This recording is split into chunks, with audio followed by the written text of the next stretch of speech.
Hello everyone, this is Ali and I'll be discussing about the continuation of wind energy.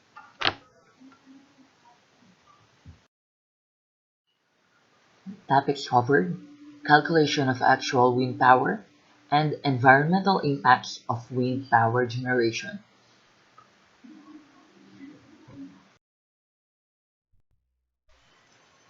Actual wind power. Wind power depends on volume, velocity, and density of air flowing through the area of interest.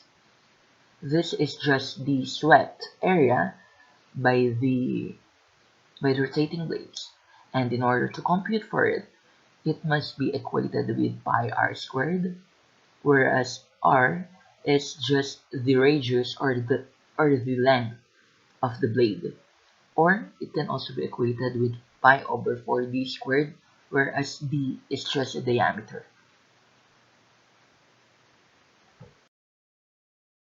Without further ado, let's now move on to the derivation of actual wind power. So from the left side of the screen, mass flux, also represented by mu, is equivalent to change in mass over change in time, which is also equivalent to density times swept area times air velocity. So we all know that power is equivalent to kinetic energy over time. So the equation for kinetic energy is 1 half mv squared, which will be substituted to the formula of power, which will give 1 half mv squared over time.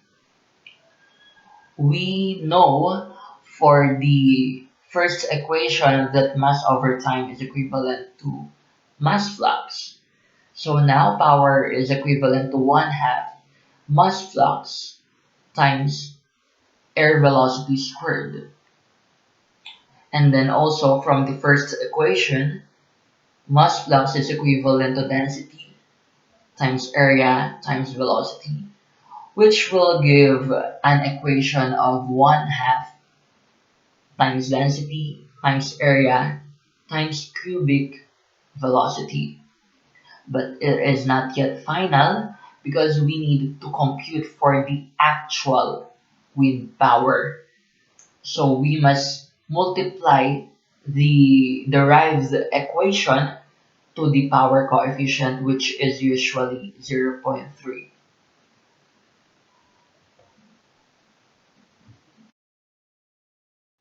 And now let's have some sample calculation. So from the upper left of the screen, compute for the total actual wind power produced by 100 windmills. Given our blade length, which is equivalent to 30 meters, wind speed of 12 meter per second, air density of 1.225 kilogram per cubic meter, and power coefficient of 0.3. From the derived equation last slide, P actual is equivalent to 1 half times density times area times cubic velocity times the power coefficient.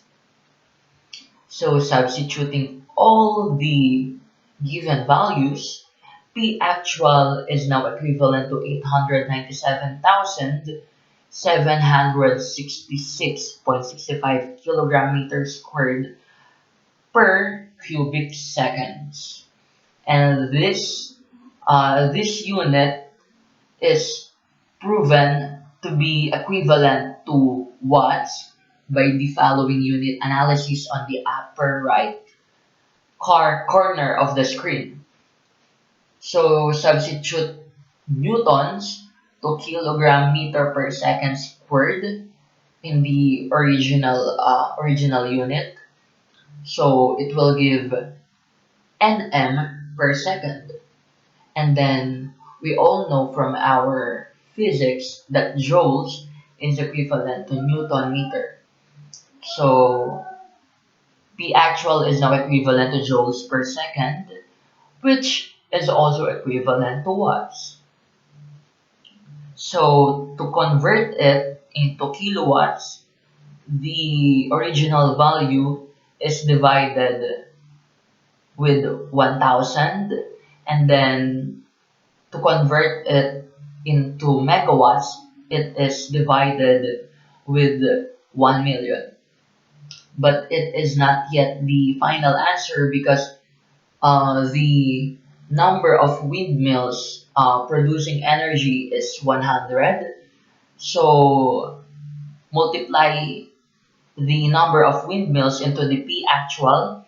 Now it will give 89.8 megawatts of energy. For our last slide, what are the environmental impacts of wind energy? Advantages. It avoids release of GHGs or greenhouse gases like sulfur and nitrogen oxides, which greatly contribute to global warming, smog, and acid rain. It minimizes oil spills, natural gas, and nuclear plant leakages, and it reduces particulates and air pollutants. The only disadvantage is that it can injure or kill birds, especially golden eagle in California.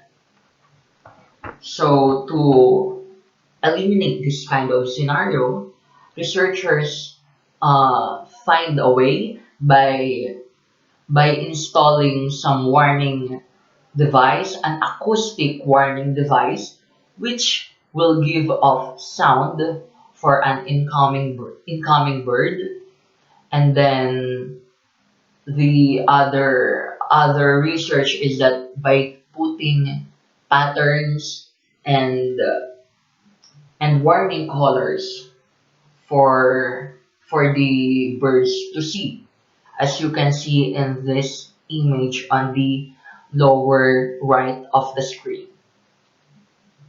So that would be all. Thank you so much for listening.